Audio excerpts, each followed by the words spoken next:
الفاتح إلى روح سيدنا وحبيبنا وشفيعنا رسول الله محمد بن عبد الله وعلى آله وأصحابه وأزواجه وذريته وأهل بيته أجمعين، خصوصا إلى روح سيدنا أحمد بن عيسى المهاجر والفقيه المقدم محمد بن علي بعلوي وجميع سادات علي بعلوي وأصول وفروعهم، أن الله يعلي درجاتهم في الجنة، يكثر منصوبتهم ويضاعف حسناتهم ويحفظنا بجاههم وينفعنا بهم ويعيد علينا من بركاتهم وأسرارهم وأنوارهم وعلومهم ونفحاتهم في الدين والدنيا والآخرة. الفاتحة.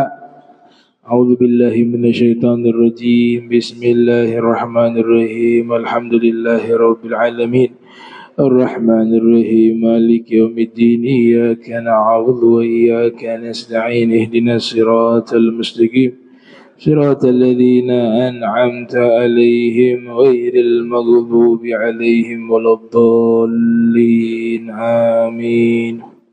السلام عليكم ورحمة الله وبركاته. الحمد لله الحمد لله القوي سلطانه، الواضح برهانه، المبسوط في الوجود كرمه وإحسانه، تعالى مجده وعظم شأنه، خلق خلق لحكمة وطوى عليها علمه، وبسط لكم من فائد المنة ما جرت به في أقداره الكسمة. أشهد أن لا إله إلا الله وحده لا شريك له، وأشهد أن سيدنا محمدا عبده ورسوله لا نبي بعده. اللهم صل وسلم على نبينا محمد وآله وأصحابه إلى يوم القيامة، وسلم تسليما كثيرا عليهم أجمعين. أما بعد. قال المصنف رحمه الله ورضي الله تعالى عنه وأرضاه ونفعنا به وبعلومه في الدارين وأمدنا بأسراره وعادنا من بركاته. فصل. رضي الله عنكم عن أبي موسى رضي الله عنه قال: كنت أنا وأصحابي الذين قدموا معي في السفينة نزولا في بقي بطحان والنبي صلى الله عليه وسلم بالمدينة. Alhamdulillah, puji syukur kehadirat Allah, salawat salam tercurahkan kepada junjungan mulia, penghulu para nabi, para rasul, Nabiuna Muhammad sallallahu alaihi wa alihi wa barak wasallam, beserta segenap keluarga beliau, sahabatnya dan umatnya. Yang sama-sama kami muliakan para imam masjid al-muhajirin wa nakhussu bidzikri al-habib alwi al-bar, mata'ana Allah ta'ala bituli hayatihi wa umrih wa nafa'ana bihi wa bi'ulumihi fid darain, amin ya rabbal alamin. Para sesepuh, para orang tua, para pengurus dan jamaah hadirin hadirat yang dirahmati Allah subhanahu wa ta'ala. Alhamdulillah, kembali kita bertemu untuk membaca dan membahas dan mengkaji hadis Rasul sallallahu alaihi wasallam.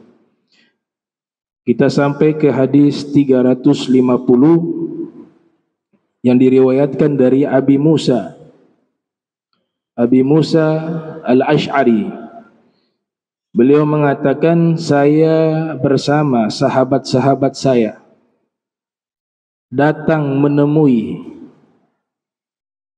Nabi Muhammad sallallahu alaihi wasallam. Kami berangkat dari satu kota yang namanya Zabid menggunakan kapal hanya untuk berjumpa dengan Nabi sallallahu alaihi wasallam. Dan kami bersama beberapa sahabat kami sampai di satu tempat namanya Baqi Buthan, sedangkan Nabi ada di kota Madinah Al-Munawwarah. Ini hadisnya cukup panjang, nanti isinya, matannya kita syarahi di pertemuan berikut. Kita ambil di poin penting di sini, bagaimana di masa itu mereka yang hidup di zaman Nabi, ketika Nabi sudah memproklamasikan al-i'lan, risalah ilahi, dinul Islam, mereka tidak tunggu lama, walaupun jarak terpisah sangat jauh. Transportasi juga terbatas.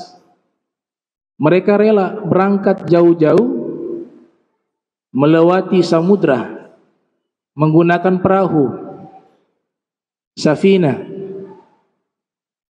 Ini berbicara transportasi laut di zaman itu. Jangan kita bayangkan seperti zaman kita yang fasilitasnya kapal luar biasa. Mereka korbankan apa di situ? Nyawa.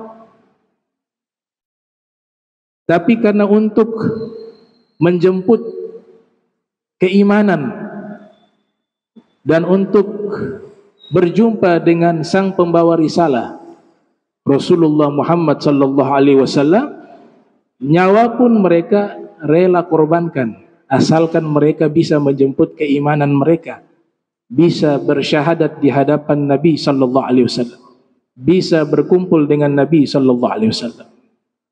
Banyak juga yang berangkat dengan perahu, tapi Allah menakdirkan tidak bisa berjumpa dengan Nabi. Banyak di zaman Rasul, sampai terdampar di pulau yang aneh, ada juga. Kil mengatakan bertemu dengan Dajjal di pulau tersebut. Itu mereka menyeberangi lautan dengan kapal, dengan perahu, safina. Dan mereka mengandalkan apa? Di zaman itu mengandalkan angin. Gak ada mesin. Arah angin dia bertiup kemana, disitulah dia berlayar. Makanya mereka sebelum berangkat sudah buat perhitungan. Tanggal sekian anginnya ke sini. Tanggal sekian anginnya ke arah barat, ke arah timur. Itu sudah diprediksi terlebih dahulu. Nah, berkaitan dengan kebaikan daripada rih. Rih itu artinya angin. Kapal-kapal yang ada di zaman itu, yang mereka andalkan hanya tiupan angin. Pakai apa? Layar. Banyak yang tidak sampai ke kota Madinah, yang dari Yaman keluar ingin berjumpa Rasul menggunakan perahu mereka, menggunakan kapal mereka, banyak yang meninggal, banyak yang tenggelam, banyak yang nyasar bukan ke arah Arab Saudi atau Jazirah Arab atau Hijaz, tapi ke arah yang lain.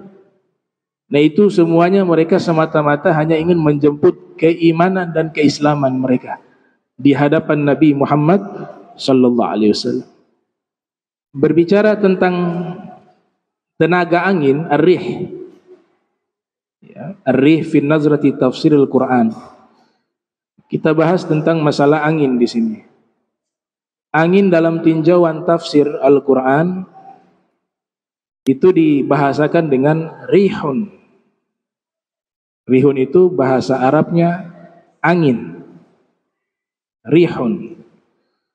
Para pakar bahasa ketika menjelaskan arti dari rih, mereka mengatakan ar-rih al-hawa'u al-mutaharriku. Apa itu angin? Udara yang bergerak. Biasa para ilmuwan mendefinisikan angin adalah udara yang bergerak. Tapi kalau para sufi, mereka mendefinisikan sedikit berbeda. Ar-rih al-hawa al-muharrak atau mutaharraku. Udara yang digerakkan. Beda kan? Kalau para ilmuwan mendefinisikan angin adalah udara yang bergerak. Kalau para sufi mendefinisikan angin adalah udara yang digerakkan. Kenapa bisa berbeda? Karena pandangan ilmuwan, mereka melihat hukum kausalitas, sabab musabab. As-sabab wal musabab. Sedangkan para golongan sufi, mereka melihat hakikatnya, musabbib, yang menyebabkan. Jadi angin itu bukan dia bergerak dengan sendirinya, bukan dia bergerak dengan sistem yang sudah diatur di alam semesta ini. Itu definisi ilmuwan. Tapi golongan sufi menerjemahkan angin itu digerakkan. Siapa yang menggerakkan? Allah subhanahu wa ta'ala. Mana dua pendapat ini yang paling benar? Dua-duanya benar. Tidak ada yang salah. Para ilmuwan melihat dari perspektif hukum alam. Dalam bahasa Al-Quran disebut sunnatullah, sunnahnya Allah. Allah sudah ciptakan api, sifatnya membakar. Selamanya dia membakar, tidak mungkin dia berubah menjadi dingin. Itu hukum apa? Hukum kausalitas, sabab musabab. Tapi bukan berarti api yang bisa membakar kekuatannya dari api. Semuanya itu terjadi atas kehendaknya Allah. Bisa saja Allah keluarkan dari hukum asalnya. Api menjadi dingin, mungkin terjadi jika itu kehendaknya Allah Ta'ala. Dan itu diabadikan dalam Al-Quran. Nabi Ibrahim, ya nar kuni barda wa salama ala Ibrahim. Wahai api, jadilah kau dingin dan selamat kepada Ibrahim. Sifatnya kontradiksi. Api yang sifatnya panas Allah rubah menjadi dingin. Seakan-akan Allah ingin sampaikan kepada kita bahwa api secara hukum saya ciptakan sifatnya panas. Tapi panasnya api bukan berasal dari kekuatan api, tapi semua itu atas kekuatanku Allah subhanahu wa ta'ala. Makanya aku mampu merubah api berubah menjadi dingin. Api berubah menjadi dingin. Jadi dua-duanya benar. Kita lihat dari pandangan sabab musabab benar, kita lihat dari pandangan al-musabbib juga benar, yang menyebabkan. Yang satu lihatnya alaqah, yang satunya lihatnya haqiqah. Yang satu lihatnya sabab, yang satunya lihatnya musabbib. Yang satunya lihatnya qarinah, yang satunya lihatnya al-ain, esensi. Itu yang dikatakan oleh Ibn Arabi, huwallazi khalaqal asya'a kullaha wa huwa 'ainuha. Dia Allah yang menciptakan segala sesuatu, dan segala sesuatu itu adalah esensinya Allah subhanahu wa ta'ala, menandakan keberadaan wujud Allah subhanahu wa ta'ala. Jadi para ilmuwan biasanya menggunakan isim fa'il. Semuanya isim fa'il, sifat. Ya. Cuaca panas, bisa adanya sinar matahari, bisa adanya angin laut yang panas. Itu namanya isim fa'il. Yang panas, yang panas. Tapi kalau golongan sufi selalu melihat isim maf'ul. Panasnya siapa yang ciptakan? Kalau yang ilmuwan melihat panas karena matahari, sinar matahari, karena angin laut. Golongan sufi panas karena Allah yang ciptakan panas tersebut. Nah, itu perbedaan definisi ar-rih, al-hawa, al-mutaharriku bisa, atau al-hawa'u al-mutaharraku juga bisa. Kemudian kata ar-rih ini, kalau kita niatkan menjadi gendernya feminim, mu'annaf, dia berarti angin. Tapi kalau kita tetapkan gendernya itu muzakkar, male atau laki-laki, itu artinya raihah, bau. Jadi kosakatanya sama, tapi maknanya bisa berbeda.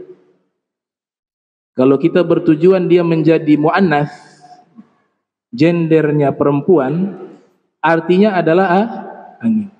Contohnya para sahabat ketika mensifati Rasulullah, Ibnu Abbas dan sahabat-sahabat lainnya mensifati syama'il Nabi, mereka mengatakan kana Rasulullah sallallahu alaihi wasallam ajwada bil khair minar rihil mursalah. Adalah Rasulullah paling dermawannya manusia.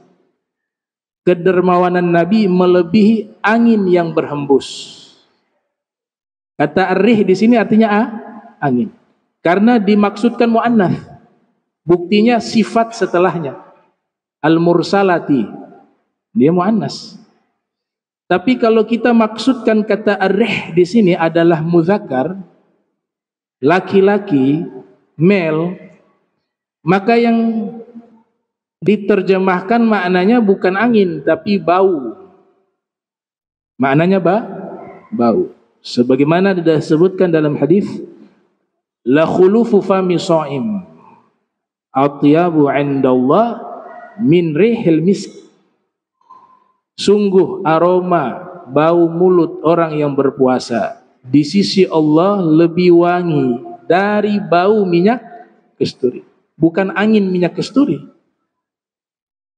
Karena dia di situ jadi apa? Al-mudzakkar. Ya.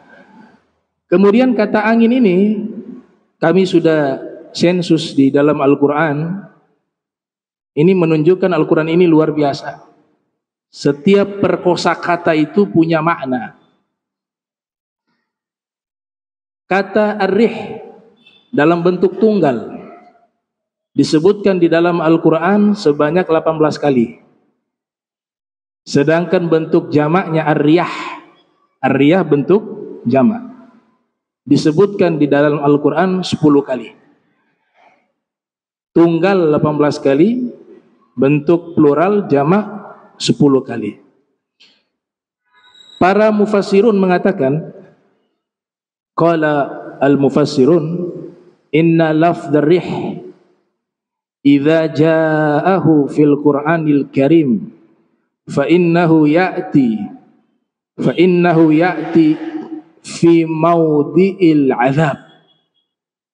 Kata tunggal angin ar-rih jika disebutkan di dalam Al-Qur'an maka dia akan memiliki arti azab. Maksudnya setiap kali ada kata angin dalam bentuk tunggal di dalam Al-Qur'an pasti isinya anginnya itu sifatnya adalah bencana alam. Angin topan, angin ribut. Tapi kalau bentuknya jamak, plural, inna lafdhar riyah idza ja'ahu fil Qur'anil Karim fa innahu ya'ti fi maudhi'ir rahmah. Tapi kalau bentuknya plural jamak di dalam Al-Qur'an, maka dia menempati arti rahmat dari Allah. Dan itu sudah diteliti ternyata demikian. Setiap bentuk mufrad, bentuk tunggal, berbicaranya bencana, berbicaranya azab dari Allah.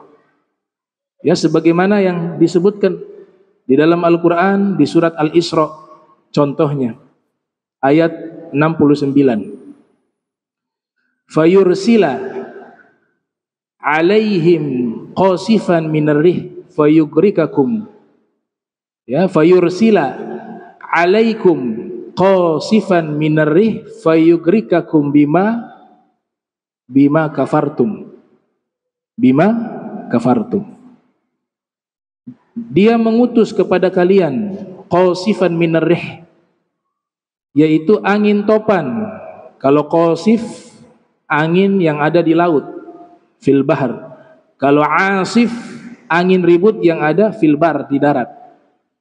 Fayursila alaikum qasifan minar rih fayugrikukum bima kafartum. Dia Allah mengirimkan kepada kalian angin topan di lautan, yang dengan angin topan tersebut menenggelamkan kalian dengan sebab apa yang kalian ingkari. Ini maknanya apa? Azab. Menenggelamkan kalian dengan angin topan tersebut. Bentuknya apa? Ar-rih, mufrad. Contoh kedua di surat Az-Zariyat ayat 41. Wa fi 'adin idz arsalna 'alaihim ar-riha al-aqim. Kaum 'Ad, kami kirimkan kepada mereka angin yang membinasakan. Akhirnya kaum 'Ad punah. Kaum 'Ad kaumnya siapa? Nabi Hud. Binasa disebabkan oleh angin. Itu bentuk apa? Tunggal. Namun jika Allah firmankan angin bentuknya jamak, ar-riyah, isinya adalah rahmat. Di dalam Al-Quran misalnya Allah Ta'ala berfirman di surat Al-A'raf ayat 57, huwallazi yursilu ar-riyaha bushra baina yaday rahmatihi. Dia Allah yang mengirimkan angin-angin sebagai kabar gembira, bushra, di sisi rahmatnya. Berarti maknanya rahmat. Contoh lainnya difirmankan di dalam surat Al-Hijr ayat 22. Allah Subhanahu wa taala berfirman, wa arsalna ar-riyaha lawaqih fa'anzalna minas sama ma. Kami kirimkan angin-angin agar apa? Ini tumbuhan apa?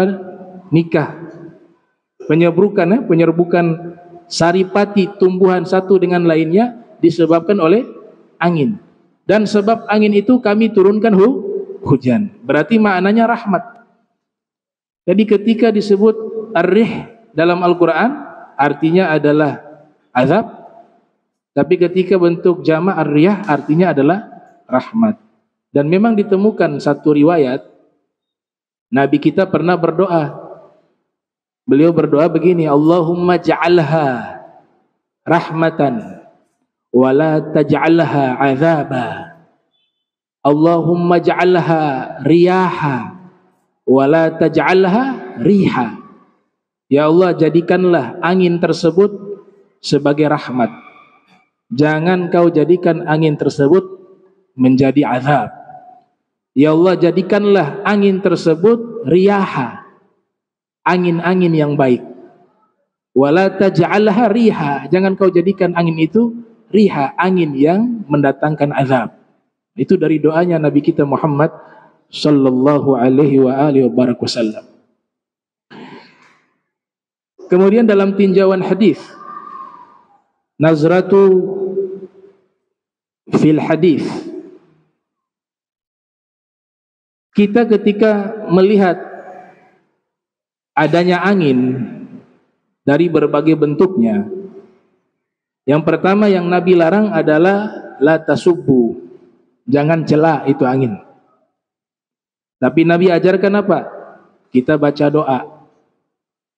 Hadis ini diriwayatkan oleh Imam Tirmidzi yang lahir 209 Hijriah, wafat 279 Hijriah. Di dalam sunannya, Inna Nabiyya sallallahu alaihi wasallam idza ra'a rih qala Allahumma inni as'aluka min khairiha wa khairi ma fiha wa khairi ma ursilat bihi wa a'udzu bika min syarriha wa syarri ma fiha wa syarri ma ursilat bihi. Nabi ketika melihat adanya angin, Nabi berdoa, ya Allah, aku meminta kepadamu kebaikan angin dan kebaikan yang ada di dalam angin dan kebaikan dari hembusan angin. Ya Allah, aku berlindung padamu dari keburukan angin dan dari seluruh keburukan yang ada di dalam angin, dan berlindung dari seluruh keburukan dari hembusan angin. Itu yang diajarkan oleh Nabi sallallahu alaihi wasallam ketika kita melihat angin. Kalau anginnya diiringi dengan hujan, diiringi dengan petir, dengan kilat, Nabi ajarkan juga doa kepada kita. Diriwayatkan juga oleh Imam Tirmidzi. Para sahabat mengatakan, kana Nabi sallallahu alaihi wasallam idza sami'a ra'd was-sawa'iq qala Allahumma la taqtulna bighadabik wa la tuhlikna bi'adzabik wa'afina qabla dhalik. Nabi apabila mendengar ada suara petir, ada suara halilintar, Nabi berdoa, ya Allah jangan kau bunuh kami, la taqtulna bighadabik, dengan sebab murkamu, dan jangan kau azab kami dengan sebab dosa-dosa kami, dan ampunilah kami setelah itu atau sebelumnya daripada suara petir itu. Ini doa kata Imam Ja'far Shadiq. Kalau kita baca, itu petir tidak akan menyambar kita. Walaupun kita berdiri di tengah-tengah lapangan yang luas, di saat petir lagi bersinar di langit, itu tidak akan bisa menyambar orang yang membaca doa tersebut yang diajarkan oleh Nabi Muhammad sallallahu alaihi wasallam. Allahumma la taqtulna bighadabik wa la tuhlikna bi'adzabik. Jangan kau binasakan kami dengan sebab azabmu. Wa la tuhlikna bi'adzabik wa'afina qabla dzalik, dan maafkanlah kami sebelum itu. Qabla dzalik. Ini yang maksud yang ditujukan oleh Imam Ja'far Shadiq. Semua orang bisa terkena petir, bisa terkena halilintar. As-sawa'iq tusib al-mu'min wal kafir. Petir itu mampu menyambar orang beriman ataupun orang kafir. Wala tusib dzakiran lillah. Tapi petir tidak akan bisa menyambar orang yang sedang mengingat Allah, sedang zikir kepada Allah subhanahu wa ta'ala. Doa umumnya berlindung dari seluruh kejahatan makhluk. Dan ini doa dibaca sore 3 kali. Maka Allah akan jaga sepanjang hari sampai ketemu sore berikut. Seluruh malamnya dijaga oleh Allah dari semua keburukan makhluk. A'udzu bikalimatillahi tammati min syarri ma khalaq. Nah, doa-doa semacam ini sumbernya langsung dari Rasulullah Muhammad sallallahu alaihi wasallam. Kalau kita rajin baca ratib, itu ada di situ. Ratibul Haddad ada di situ, dengan ratib-ratib yang lainnya ada. Karena ratib itu kumpulan doa Nabi yang disusun secara rapi, makanya namanya ratib. Ratib itu hanya tersusun dengan rapi.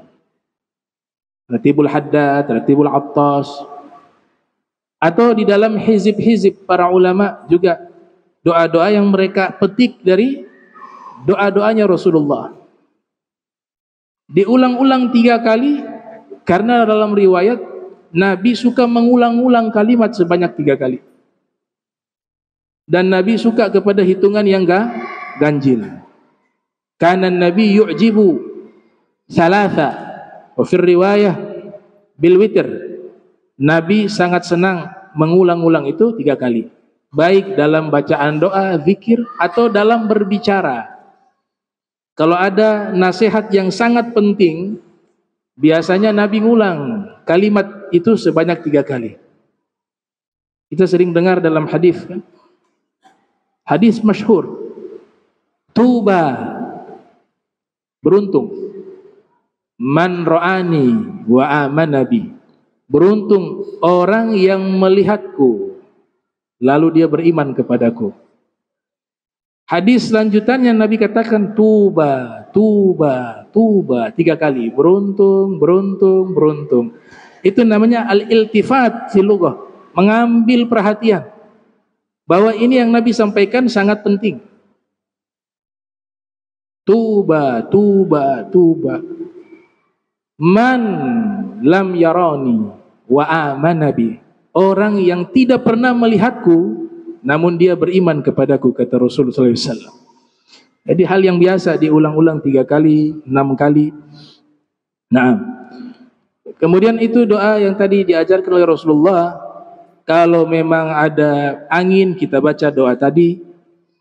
kemudian ada petir, kita baca juga doa. Jadi semuanya kita hubungkan kepada Allah.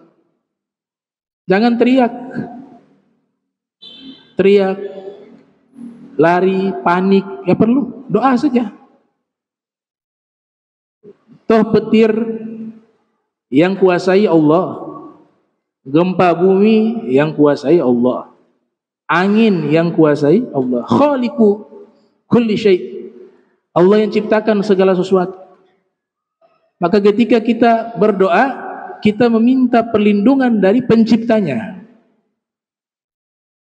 Tapi kalau kita justru tidak mengingat Allah pada waktu itu, tidak melafadzkan namanya, tidak berdoa, tidak berzikir pada waktu itu, maka Allah tidak berikan perlindungan.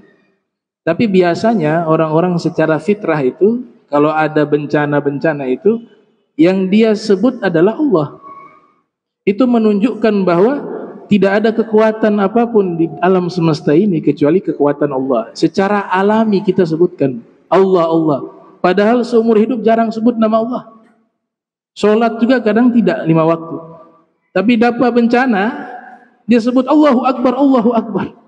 Gitu. Nah, jangan sampai kita hanya sebut nama Allah di saat bencana. Kita sebut Allah di setiap saat, di setiap hidup kita. Ini kita hidupnya ini hanya untuk Allah, bukan yang lain. Wa ma khalaqtul jinna wal insa illa liya'budun. Gitu.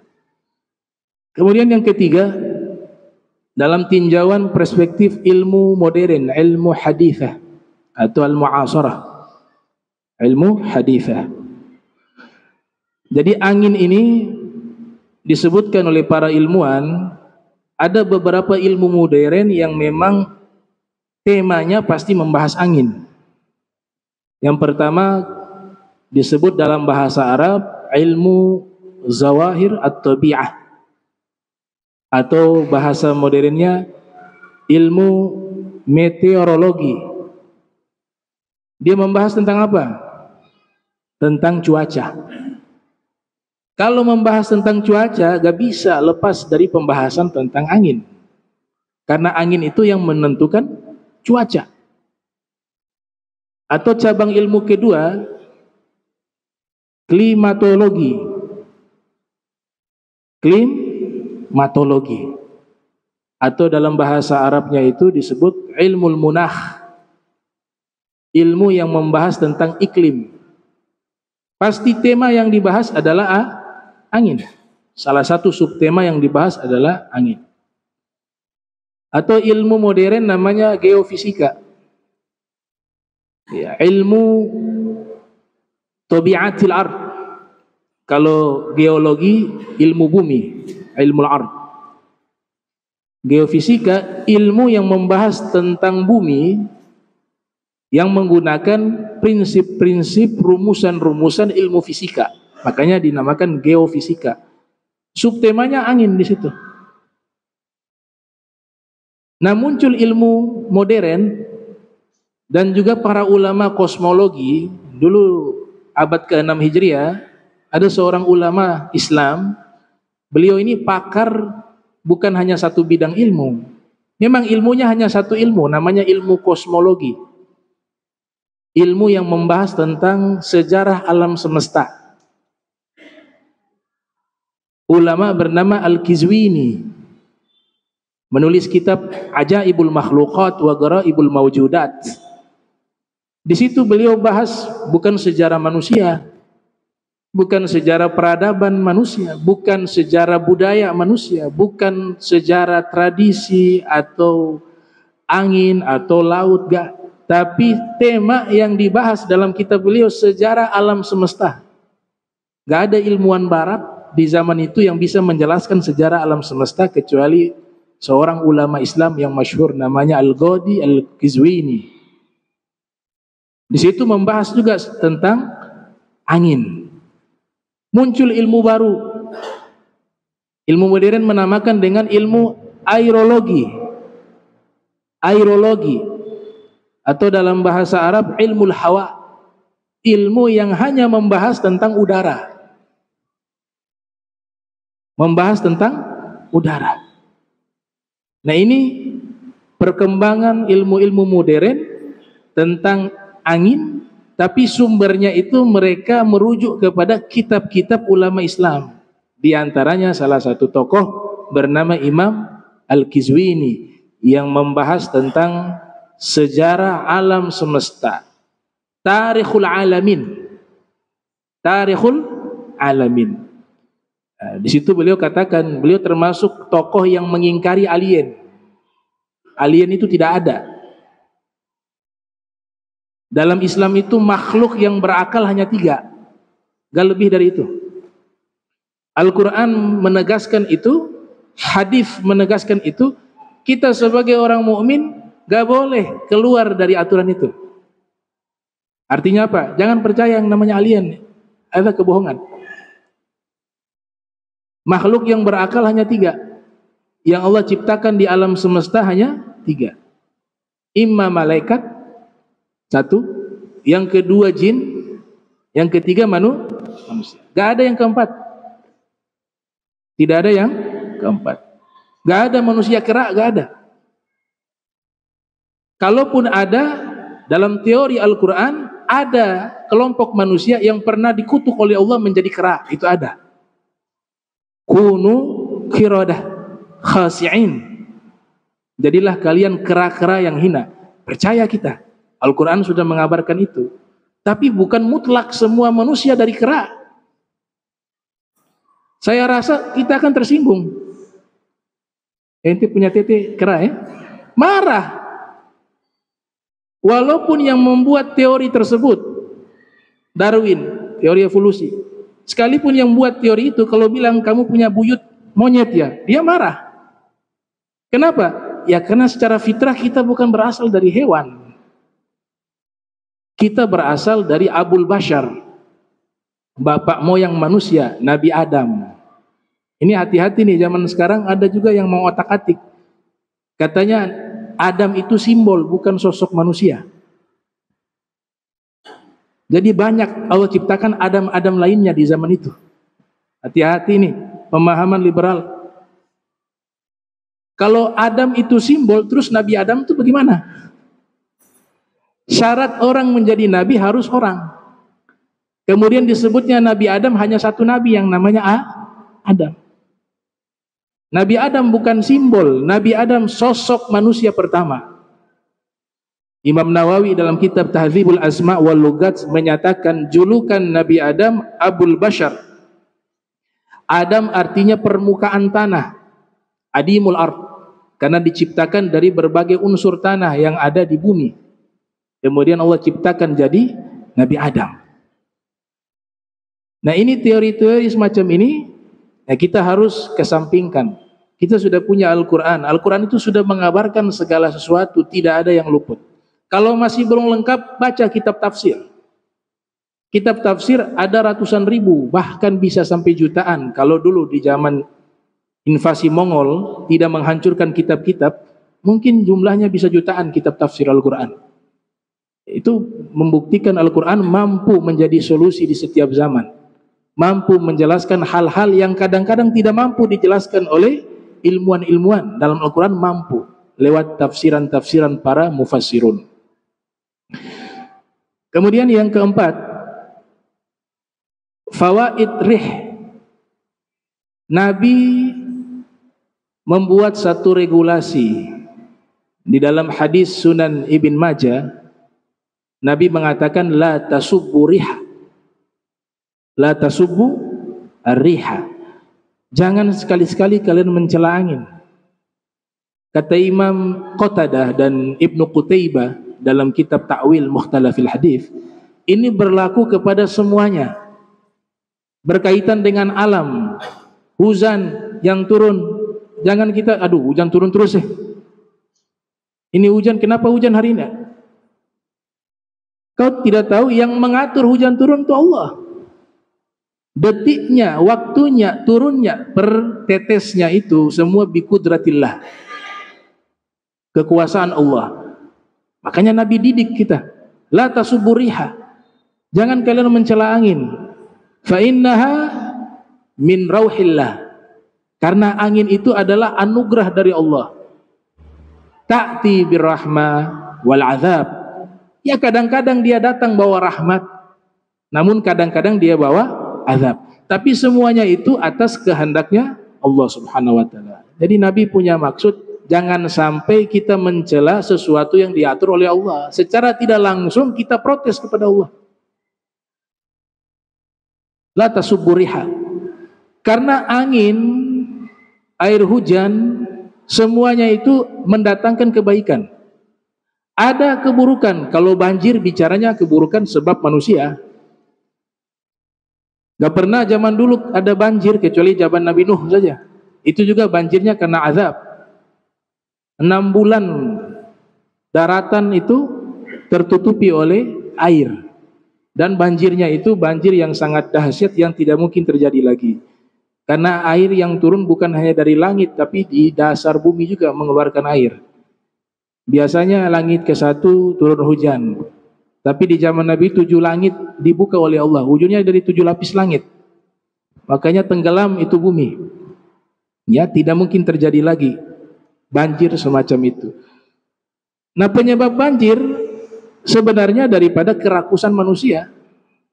Tanah-tanah berubah menjadi jalanan, jadi semen, tempat pemukiman, dan seterusnya. Jadi gak bisa disalahkan hujan. Hujan itu bawanya rahmat. Kalau hujan, Allah selalu nyatakan sebagai rahmat, sebagai keberkahan. Wa anzalna minas sama'i ma'an mubaraka.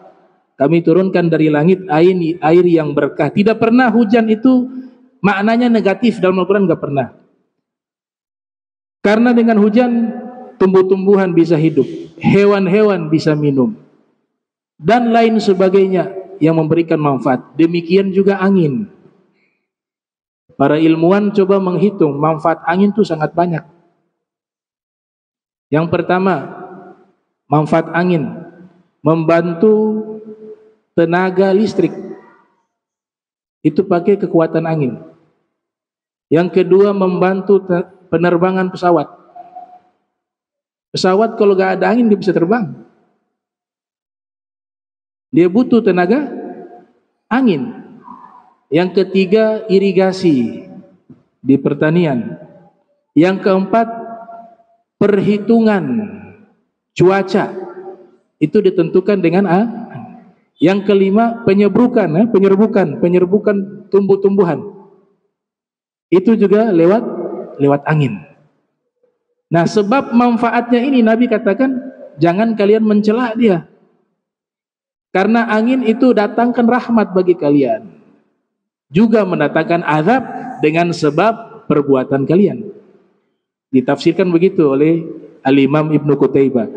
Jadi dasarnya angin rahmat, dasarnya hujan rahmat. Kalaupun berubah jadi azab, muhasabah. Azab mungkin dari dosa kita, atau dari rakusnya kita sebagai manusia tidak bisa mengelola alam dengan baik.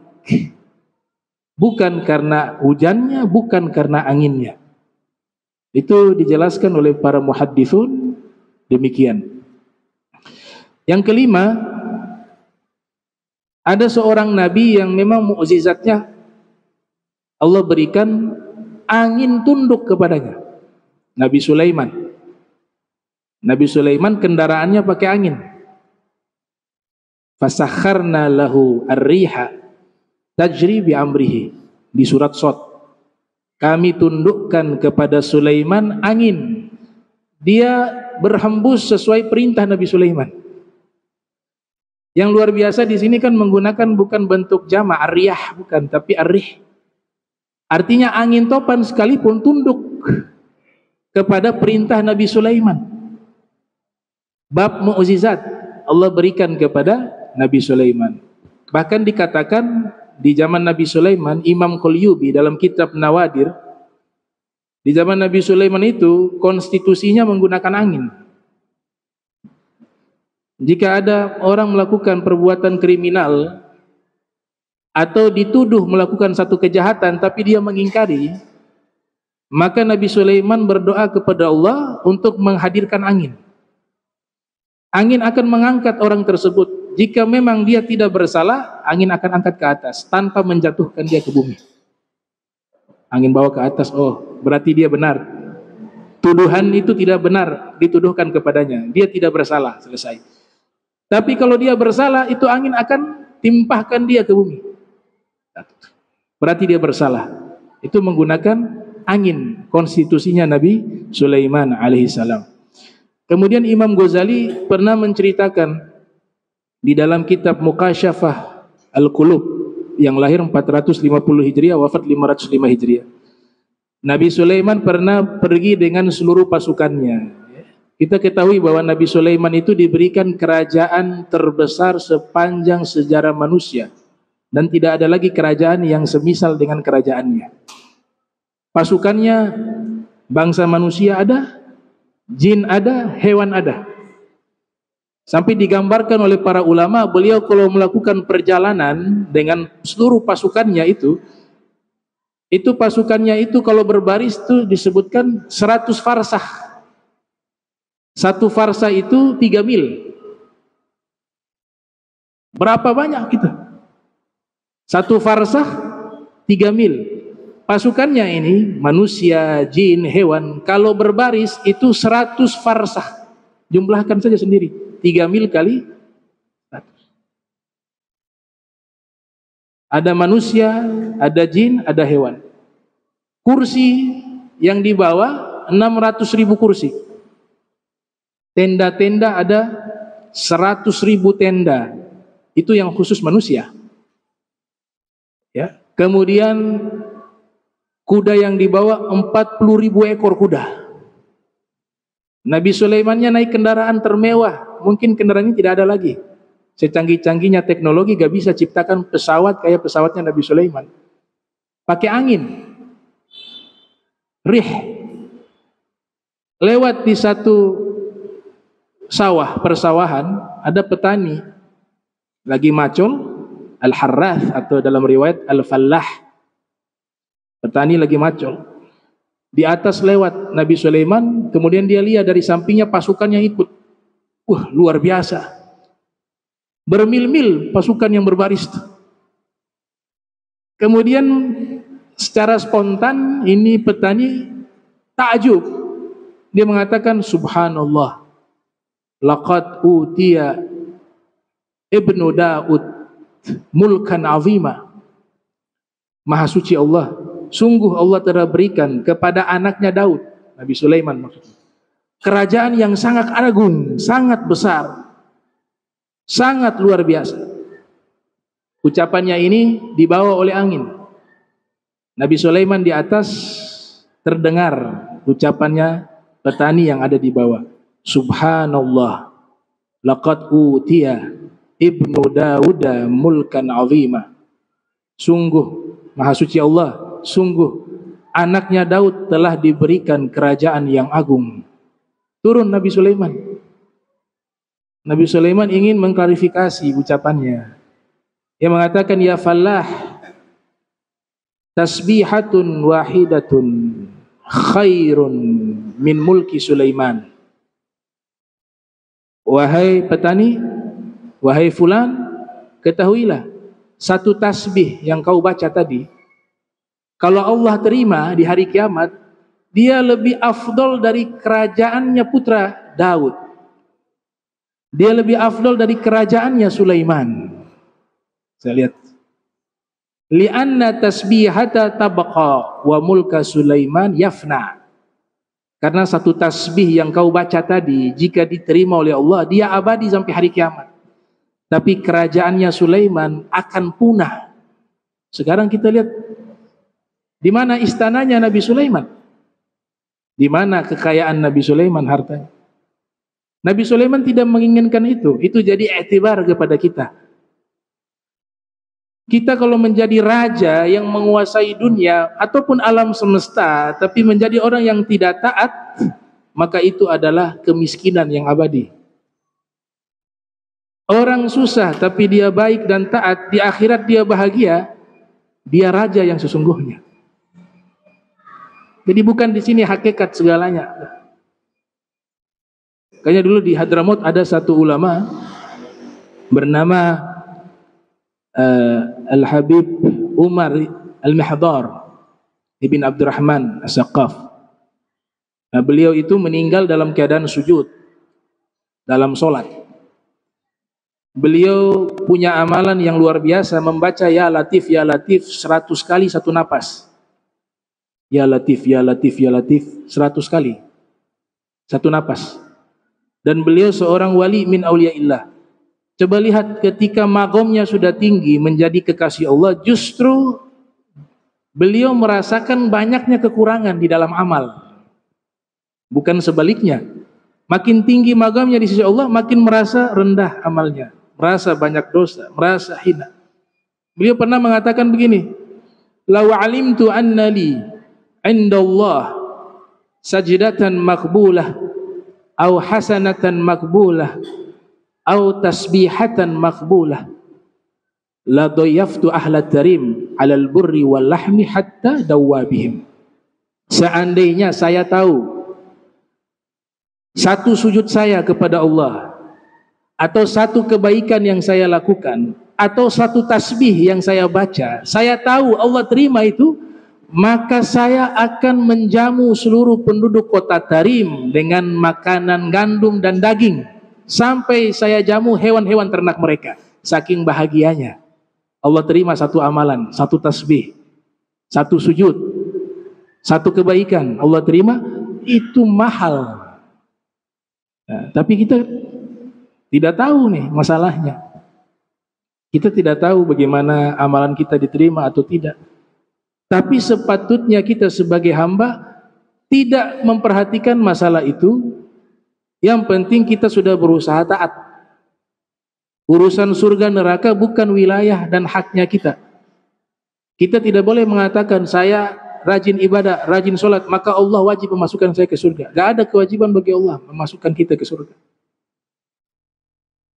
Dia itu jahat, dia itu pendosa, Allah wajib masukkan dia ke dalam neraka. Tidak ada kewajiban bagi Allah memasukkan siapapun ke dalam neraka, termasuk para pendosa. Allah terlepas dari hukum wajib bagi Allah. Bagaimana caranya?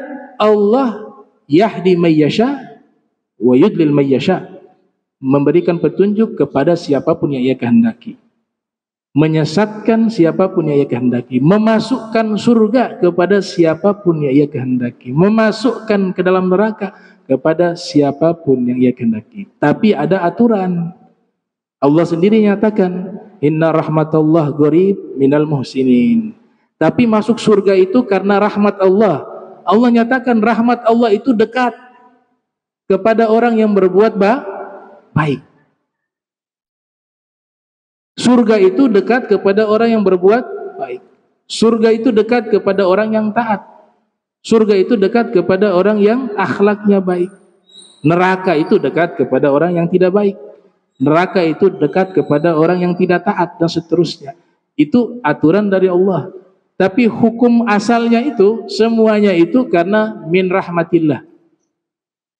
Karena rahmatnya Allah. Sebab ketaatan kita tidak dapat memberikan manfaat apapun kepada Allah. Semuanya taat nih, gak ada yang maksiat. Ketaatan kita semuanya ini tidak memberikan sedikit pun kebaikan kepada Allah. Tapi justru kita yang beruntung, kebaikan itu kembali kepada diri kita. Demikian juga di alam ini gak ada yang taat kepada Allah. Satu pun tidak ada yang taat, semuanya mengingkari Allah, semuanya bermaksiat kepada Allah. Allah punya kekayaan kerajaan tidak berkurang sedikit pun. Bahkan Nabi katakan, seandainya semuanya minta kepada Allah dan Allah ijabah semua permintaan mereka, maka itu tidak mengurangi kebesaran kekayaan Allah Ta'ala, tidak mengurangi kerajaan Allah. Hartanya Allah tidak berkurang, kecuali bagaikan jarum yang dicelupkan ke lautan, kemudian diangkat satu tetes yang jatuh, kurangnya sebegitu saja. Selebihnya masih lautan luas, samudra seukuran bumi ini. Begitu juga taatnya kita, begitu, tidak ada kurang kecuali hanya sedikit. Bahkan ulama mengatakan maknanya sedikit, satu tetes jarum dengan lautan yang luas, artinya tidak ada yang berkurang. Tidak ada yang berkurang sama sekali.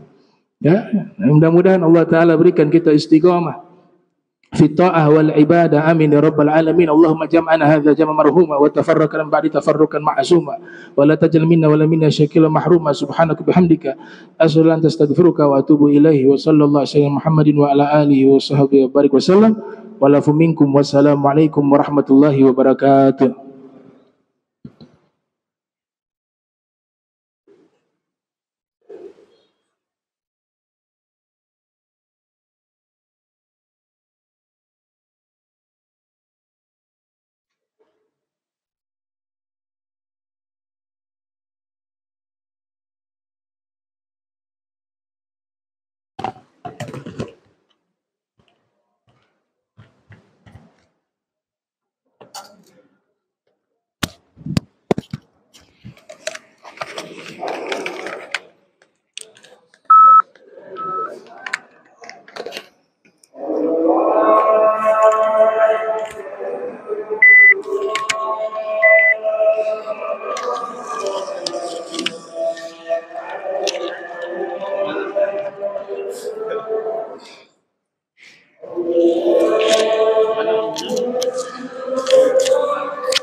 Muy buen gato.